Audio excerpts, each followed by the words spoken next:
Wa qalu qulubuna ghulf. Tidak boleh wa qalu qulubuna ghulf, tidak boleh. Ini agar dicermati. Kemudian di awal ayat walaqad ataina. Ini saya ingatkan ada bacaan qalqalah yaitu pantulan pada dal. Ini harus benar-benar kita lepas walaqad ataina. Ya, sementara dua itu karena waktunya sangat terbatas, hanya kurang lebih 20 sampai 25 menit, kita akan masuk pada materi tafsir. Walaqad ataina lan yekti teman-teman wus paring ingsun Musa alkitaba ing kitab at-Taurata tegese ing at-Taurah. Wa qafaina lan nebureni ingsun Allah min ba'dihi saking sakbadane Musa tak tebureni birusuli kelawan pira-pira utusan. Ai atsba'na tegese ngetut bureni ingsun hum ing rusul rasulan ing suwiji utusan fi asari rasulin ing dalem sak mburine suwiji rasul. Ini saya jelaskan dulu. Ayat ini adalah menjelaskan tentang Allah memberikan wahyu kepada Nabi Musa berupa kitab At-Taurah. Kemudian Allah memberikan susulan-susulan utusan setelah Nabi Musa, yang masing-masing utusan itu diberi wahyu masing-masing. Jadi ini kalau kita pahami, setelah Nabi Musa itu kan yang muncul Nabi Isa. Setelah Nabi Musa itu yang muncul Nabi Isa. Lah, antara Nabi Musa sampai Nabi Isa itu kalau keterangan di tafsir Sawi itu ada 70.000 nabi dan rasul. Ada yang mengatakan 40.000 nabi dan rasul. Ini kitabnya semuanya Taurat. Jadi masing-masing nabi dan rasul yang diutus Allah setelah Nabi Isa, setelah Nabi Musa sampai ke Nabi Isa, yang ada mengatakan 70.000 nabi dan rasul, itu pedomannya adalah At-Taurah. Dan semuanya wahyu dari Allah. Artinya apa?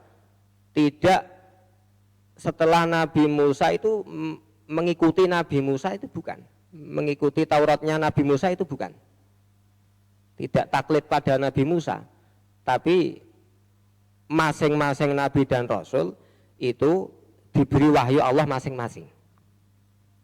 Nah, ini yang dimaksud waqafaina min ba'dihi birusul.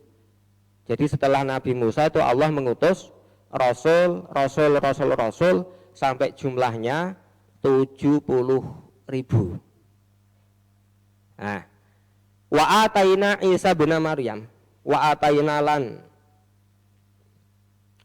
paring sapa ingsun Isa ing Nabi Isa ibnu Maryam kang dadi putra jalere Ibu Maryam, tak paringi al bayyinati ing pira-pira mukjizat. Al mukjizati tegese pira-pira mukjizat. Contone mukjizat ka ihyail mauta, kaya nguripna wong mati.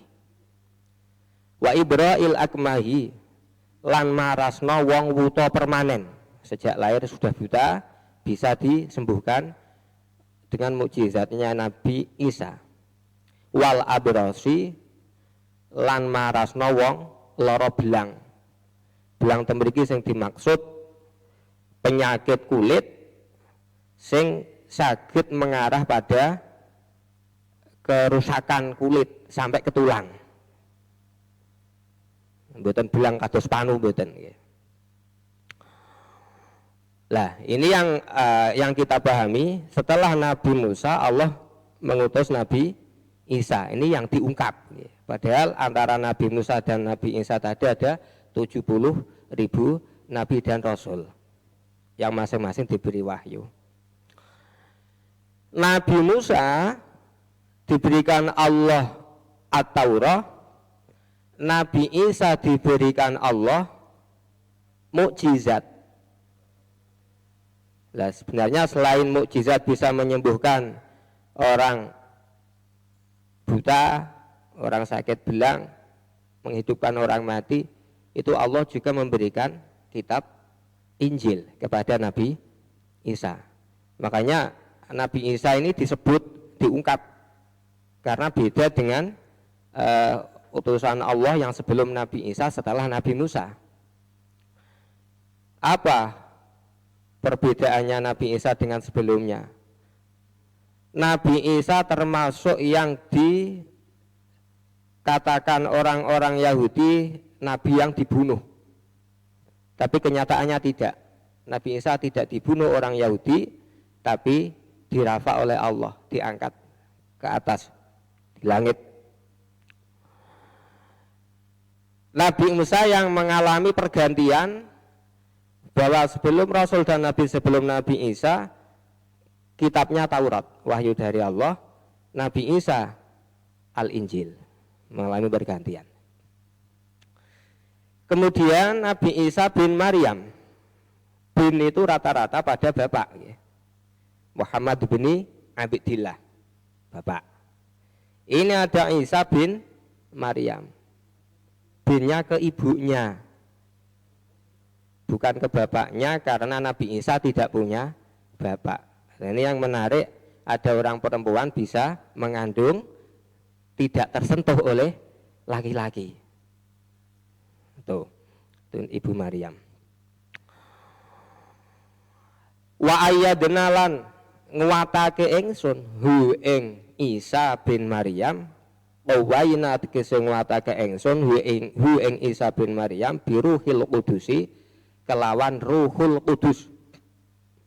Lafal Ruhul Kudus min idhafatil mausufi iku termasuk idhafai mausuf ila sifati maring sifat. Ayyir ruhi tegese ruh al muqaddasati kang den sucikake. Jibrila rupane malaikat Jibril. Kenapa disebut al muqaddasah, yang disucikan? Li taharatihi, karana sucine Jibril. Yasiru lumaku sapa Jibril ma'ahu sartane Isa haitsu sara ing dalem sekirane lumaku sapa Nabi Isa. Ini kita mengenal Ruhul Kudus. Allah memperkuat Nabi Isa dengan Ruhul Kudus. Ruhul Kudus ini yang dimaksud adalah malaikat Jibril. Kenapa disebut roh? Nah, kita pahami dulu. Roh itu kalau dirangkai dengan jasad, nisbat kita punya jasad, punya roh. Jismun nuraniyun yuhyil jasad.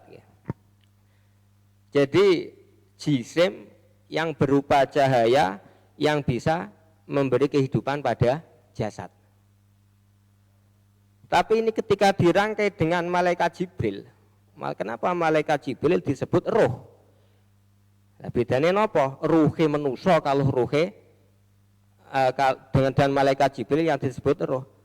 Kalau malaikat Jibril itu jismun, roh yang dimaksud di malaikat Jibril itu jismun nuraniyun bihi hayatal qulub. Jadi ada jisim yang berupa cahaya yang bisa menghidupkan hati. Ini pengertian roh itu seperti itu. Artinya apa? Sama-sama menghidupkan, memberi motivasi kehidupan. Sama ketika ada orang menyukai tokohnya misalnya, nah, itu disebut-sebut antaruhi. Engkau adalah kehidupanku, engkau adalah kehidupanku. Kenapa? Karena tokoh yang diidolakan ini dianggap bisa memberikan motivasi, menghidupkan, menjadi semangat dalam hidupnya. Yang disebut antaruhi. Nah, ini lah malaikat Jibril ini yuhyil menghidupkan hati, sehingga malaikat Jibril disebut roh.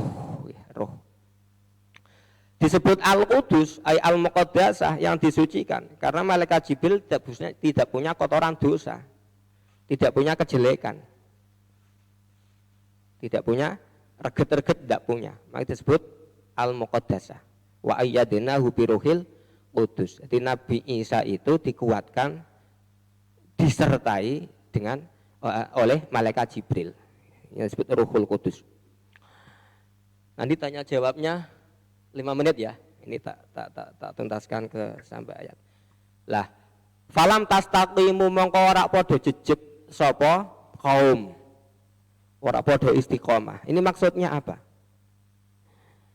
Tujuan Allah memberikan mukjizat kepada Nabi Isa alaihi salam yang berupa bisa menghidupkan orang mati, menyembuhkan orang buta sejak lahir, menyembuhkan orang sakit kulit. Ini agar kaum Yahudi itu bisa tunduk pada Nabi Isa. Karena sumiyal mukjizat li'ijazi. Mukjizat itu disebut mukjizat karena bisa melemahkan. Satu contoh, kenapa Nabi Muhammad mukjizatnya adalah Al-Quran. Ini karena saat itu orang-orang itu takjub dengan orang-orang yang pinter sastra. Jadi masyarakat Arab saat itu heran ketika ada orang itu pandai bersastra.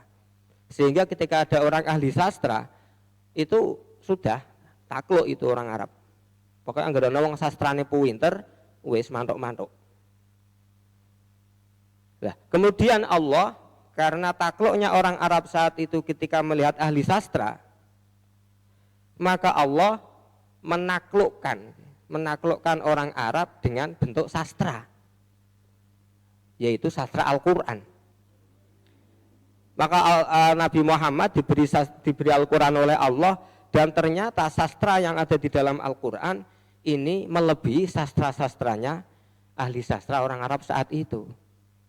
Maka dengan mudah orang Arab itu berbondong-bondong takluk pada Nabi Muhammad, yang Nabi Muhammad itu diberi mukjizat Allah berupa sastra yang berupa dawuh Allah Al-Quran itu.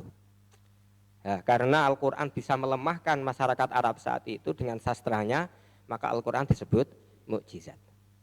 Lah, Nabi Isa diberi mukjizat Allah seperti itu harapannya biar kaum Nabi Isa itu bisa tunduk.